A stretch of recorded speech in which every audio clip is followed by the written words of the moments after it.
A nerd into straight music. If I didn't tell you what's Fibonacci, you don't even have to know, right? But that little xylophone melody that you're going to hear in the back, Fibonacci is a number that repeats. 1, and you go 1 and 1 makes 2. Then you add 2 and 1 makes 3. 3 and 2 makes 5. 5 and 3 makes 8.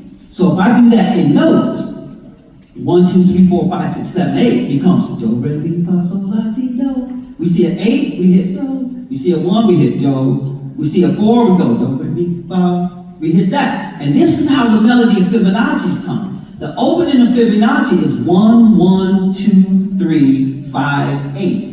So 1, 1 is do, do, re, mi. Then it goes 5, do, re, mi, fa, sol, do. Do, do, re, mi, do, do, do, do, do, do, do, da, da, do, do, do.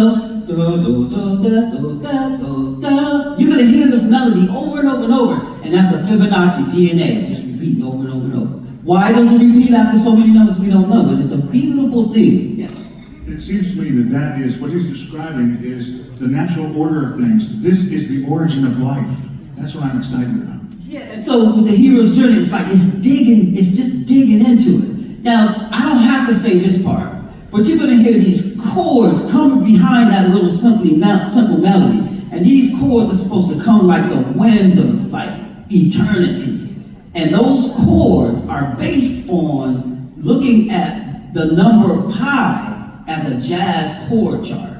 So it goes 3.14159265. And we're looking at those like chords, right? But the secret is we're going from minor to major.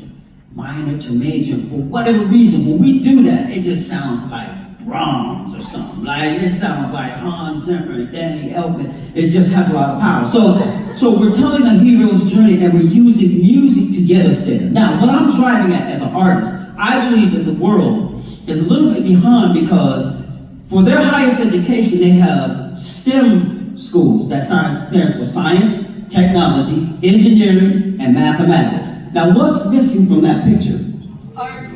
Yes, the arts. Without arts, it doesn't happen. You know what I mean? You can put together the most scientific thing, but if there's no art to it, it's just not going to happen. So we're putting art to everything. And on the level of artists, I like to ask this question. It doesn't matter how young my audience is.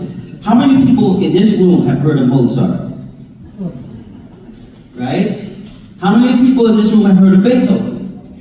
Right? A lot of hands. Now, how many people in this room can tell me who the president was or who was the king during Mozart's time?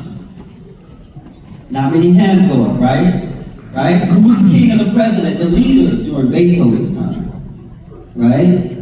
Now look at the scale of art that has lasted for so long. See what I'm saying? So we're dealing in arts. So to not put arts into the STEM programs is to leave a blind spot in the learning of driving in school. You got to know about the blind spot. There's a blind spot there. And so we want to thank you for supporting the arts here and thank you for supporting this journey. Because as an artist, what I've tried to do with them, Leon lets me experiment, is just do a paintbrush. We're doing a paintbrush. Sometimes I'm asking the orchestra on what then. So we start with Pi Alpha Human, and we just go into the origins of humanity. You know, and I'm looking at humanity like caterpillars. When we come at the end and we do it again, you barely recognize the tune. Now it's like, whoa, we got wings now. We're not caterpillars anymore. We're actually something else. We're butterflies now. We've transformed. And so I'm trying to paint that hero's journey of a beginning, a middle, and then you get to this end, this unknown end with newfound potential. Where then now you bring the boom back to the rest of your people to explain something higher. So along the way, Leon's let me color. I'm speaking to them in terms of like Miles Davis in the beginning of what then. I say, okay, we're gonna keep this straight like Miles Davis. And then when we get to this part, here comes the vibrato. This is the opera. You know, and we're talking in those terms and we're really getting along. We're having a lot of fun. I have a new instrument that I'm working on here, a new drum guitar instrument. It's still a baby, it's still being born, but I'm getting a chance to get used to it with this orchestra, and I just want to thank you for supporting and Leon for inviting me.